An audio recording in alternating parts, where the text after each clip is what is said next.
Hello guys, welcome to channel. எல்லோரும் பீஸ்ஃபுல்லாக சந்தோஷமான ஒரு லைஃப்பில் இருப்பீங்கன்னு நான் நம்புகிறேன். வாங்க இன்றைக்கி ஒரு மினி vlog பார்க்கலாம். டியூஸ்டே மார்னிங் பிரேக்ஃபாஸ்ட்டுக்கான வேலையெல்லாம் நான் பார்த்துட்டு இருந்தேன். என் பையன் வந்து எழுந்திரிச்சு விளையாண்டுட்டு இருந்தான். நான் ஒரு மினி vlogல சொல்லியிருப்பேன் இல்லையா, டாட்லர் பேபி வச்சுட்டு கொஞ்சம் ஸ்ட்ரகிளாக இருக்குது அப்படி சொல்லிட்டு, அதுக்கான ஒரு கிளிம்ஸ்லாம் நான் இன்றைக்கி காமிக்கிறேன். அங்கே பாருங்கள், வந்துட்டு அந்த முறம் தொடப்பம்லாம் வச்சுட்டு விளையாண்டுட்டு இருந்தான். அந்த பூவெல்லாம் எடுத்து போட்டுட்டு வரலன்னு சொல்லிட்டு அவனை எடுத்து போட்டு ஃபன் பண்ணிகிட்டு இருந்தான். நெக்ஸ்ட்டு ஃப்ரிட்ஜுக்குள்ளே டாய் எடுத்து வச்சுட்டாங்க. இதெல்லாம் நான் எங்கே போய் சொல்கிறது, எனக்கு சிரிப்பும் வருது. என்னடா இப்படி பண்ணுற அப்படின்னு இருக்குது. நெக்ஸ்ட்டு கரெக்டாக ஆஃப்டர்நூன் 12 மணி வெயிலில் போய் விளையாடணும்னு அடம்பிடிச்சி அழுதுட்டு இருந்தான்.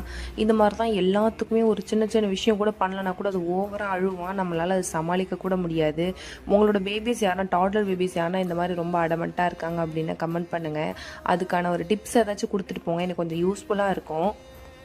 நம்ம எல்லாருமே நம்ம லைஃப்பில் ஏதாவது ஒரு இடத்துலையாச்சும் பார்ஷியாலிட்டியை வந்து ஃபேஸ் பண்ணியிருப்போம். ஸ்கூலில், காலேஜஸில், ஒர்க் பண்ணுற பிளேஸில், ஆஃபீஸில், அந்த மாதிரி ஏதாவது ஒரு இடத்துலையாச்சும் இல்லை ஃபேமிலியில் அந்த மாதிரி ஃபேஸ் பண்ணியிருப்போம். இது எல்லாத்தையும் கூட பொறுத்துக்கலாம். ஆனால் சொந்த வீட்டில் குடும்பத்திலே வந்துட்டு இந்த மாதிரி ஓரவஞ்சனை பார்க்குறது வந்து ரொம்ப கஷ்டம்.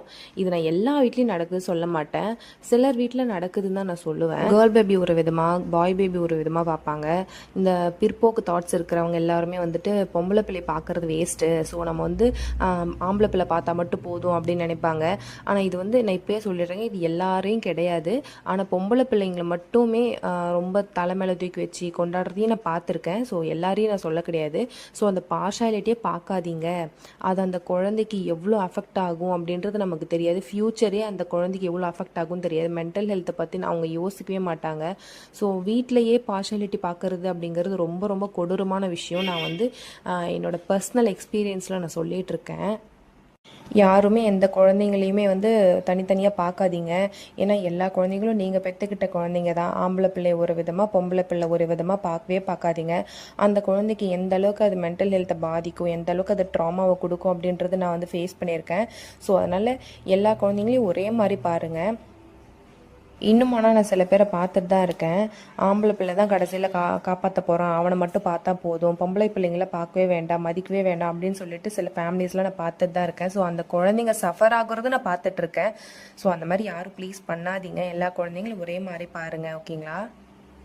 நான் சொல்லியிருந்தேன் இல்லைங்களா, நீ காலையில் எனக்கு கோல்டுன்னு சொல்லிட்டு. ஸோ அதனால் ரசம் எக்கு வச்சு தான் சாப்பிட்டோம். ஸோ அதனால் அது சிம்பிளாக காலையில் பிரேக்ஃபாஸ்ட் முடிச்சாச்சு. இந்த பன்னீர் வந்து நான் ஆஃப்டர்நூன் தான் பண்ணியிருந்தேன். ரொம்ப சிம்பிளுங்க. மிளகாத்தூள், மஞ்சள், உப்பு போட்டு நல்லா மிக்ஸ் பண்ணிவிட்டு தோசைக்கல்லில் போட்டு எடுக்க வேண்டியது தான். 4 பக்கமும் ஃப்ரை பண்ணி எடுக்க வேண்டியது. ரொம்ப ரொம்ப நல்லா வந்துச்சு. நீங்களும் ட்ரை பண்ணி பார்த்து எனக்கு கமெண்ட்ஸில் சொல்லுங்கள்.